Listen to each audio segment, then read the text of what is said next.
Hi అండి, ఈరోజు మన ఛానల్లో వంకాయ పులిహోర అయితే చేసుకుందామండి. దానికి కావాల్సింది మొదటగా గిన్నె పెట్టుకొని ఆయిల్ వేసుకొని హీట్ అయ్యాక ఉద్దిపప్పు సాసవలు వేసుకుందాం. అందులో ఎర్రగడ్డ, పచ్చిమిర్చి, తెల్లగడ్డ వేసుకొని ఎంచుకుందామండి. చిటికెడు జీలకర్ర, కొద్దిగా మెంతి పొడి అయితే వేసుకుందాము. ఇప్పుడు వంకాయ ముక్కలను అయితే యాడ్ చేసుకుందామండి. ఇవి కొద్దిగా వేగాక ఇందులో కరివేపాకు వేసి మగ్గనిద్దామండి. అలాగే ఇందులో ఇలా కలుపుకుంటూ ఉండాలండి. మధ్య మధ్యలో చిటికెడు పసుపు, టమోటా, సాల్ట్ వేసుకొని మళ్ళీ మొత్తం కలుపుకోవాలండి. కలుపుకొని మళ్ళీ కాసేపు మగ్గనిద్దాము. ఇలా కలుపుకొని మగ్గనిద్దామండి. ఇప్పుడు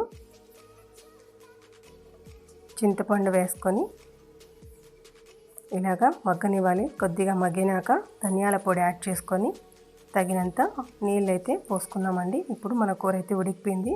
సో దీన్ని మనం పప్పు గుత్తితో ఇలా నింపుకోవాలండి. అంతేనండి, ఎంతో రుచికరమైన పులిహోర అయితే రెడీ. Thank you.